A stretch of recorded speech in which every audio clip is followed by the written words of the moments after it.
வணக்கம். நகரத்தார் பெருமக்கள் அனைவருக்கும் வணக்கம். இன்று நாம் ராவணன் வீழ்ச்சி ஆணவத்தின் தோல்வியா அல்லது தர்மத்தின் வெற்றியா என்பதை பற்றி சிந்திக்க உள்ளோம். ஆண், பெண், மேடு, பள்ளம், நன்மை, தீமை, சாந்தம், ரௌத்ரம் என்பதை போல இந்த உலகில் ஒவ்வொன்றுக்கும் இரட்டைத்தன்மை வாய்ந்தவையாக இருக்கின்றன. எனவே இப்பூ உலகில் உள்ள ஒவ்வொரு மனிதனுக்கும் நன்மை, தீமை என்ற இரு குணங்கள் கலவையாக இருக்கின்றார். முழுதும் தீய குணங்கள் உடையவரும் முழுதும் நல்ல குணங்களே உடையவரும் யாரும் இல்லை. எந்த குணம் ஒருவரிடம் மிகுந்து இருக்கிறதோ அதை பொறுத்து அவன் நல்லவன், மிக நல்லவன், மிக மிக நல்லவன் என்றோ அல்லது தீயவன், மிக தீயவன், மிக மிக தீயவன் என்றோ தீர்மானிக்கப்படுகிறான். இப்போது நமது கதை மாந்தர் ராமன் மற்றும் ராவணன் பற்றி சிறிது சிந்திப்போம். ராமன் நற்குணங்களின் மொத்த உருவம் என்பதில் சிறிதும் சந்தேகமில்லை. கம்பர் ராமனை நடையின் இன்று உயர் நாயகன் என்று புகழ்கிறார். ஆனாலும் அவனிடத்திலும் சில தவறுகள் உள்ளதாக சுட்டி காட்டப்படுகிறார். வாலியை மறைந்திருந்து அம்பு எய்து கொன்றது, சீதையின் சொல் கேட்டு மாயமானை துரத்தி சென்றது, அயோத்தியில் மன்னனாக முடிசூட்டிய பின் ஒரு சலவை தொழிலாளியின் சொல்லை கேட்டு சீதையை சந்தேகித்தது, கர்ப்பிணி என்றும் பாராமல் காட்டுக்கு அனுப்பியது ஆகியவை அவனது புகழுக்கு களங்கம் கற்பிப்பவை ஆக உள்ளன. ஆயினும் இத்தவறுகள் வெறும் தவறுகள் அல்ல, ராவணனின் தவற்றை காட்டிலும் மிக சிறிய, மிக அற்பமானவையே. இப்போது ராவணனுக்கு வருவோம். ராவணனின் நற்குணங்களை பட்டியலிடுவோம். ராவணன் சிறந்த அந்தணன், புலஸ்திய மகரிஷி மரபினன், சிறந்த செங்கோல் தவறாத அரசன்.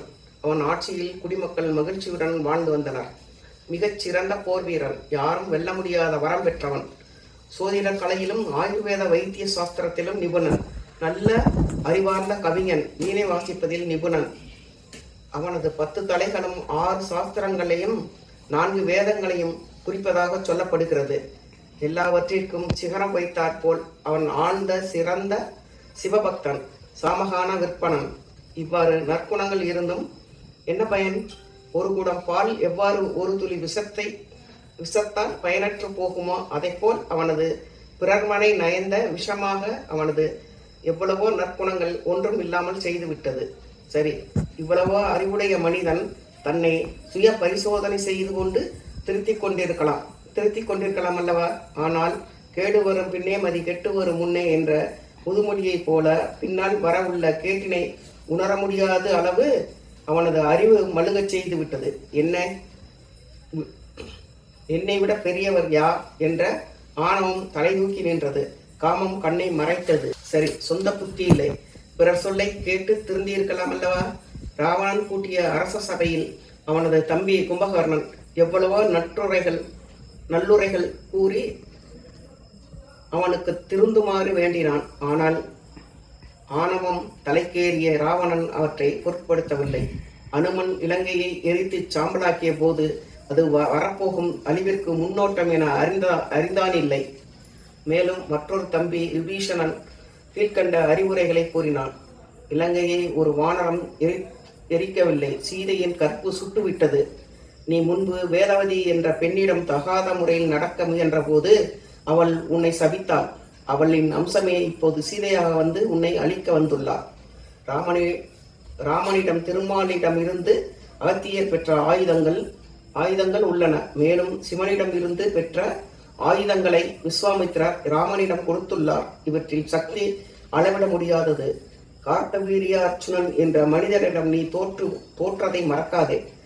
இந்த நல்லுரைகள் யாவும் செவிடன்காலில் ஊதப்பட்ட சங்கு ஒளி போல் பயனற்று போய்விட்டன. நல்லுரை கூறிய தம்பி விபீஷணனை துரோகி என வசைபாடி கொல்ல முயன்றான். விபீஷணன் தப்பித்து கொண்டு ராமனிடம் தஞ்சம் அடைந்தான். பின்னர் நடந்த போரில் ராவணன் கொல்லப்பட்டதும் விபீஷணனுக்கு இலங்கை அரசனாக முடிசூட்டப்பட்டதும் நாம் அறிந்ததே. ராவணனின் வீழ்ச்சி ஆணவத்தின் தோல்வியா என்ற கேள்வியிலேயே ராவணன் ஆணவத்தின் மறு உருவம் என்பதை தெரிகிறது. எனவே அவனது வீழ்ச்சி அல்லது தோல்வி ஆணவத்தின் வீழ்ச்சி அல்ல, தோல்வியே. வணக்கம். நன்றி. வணக்கம்.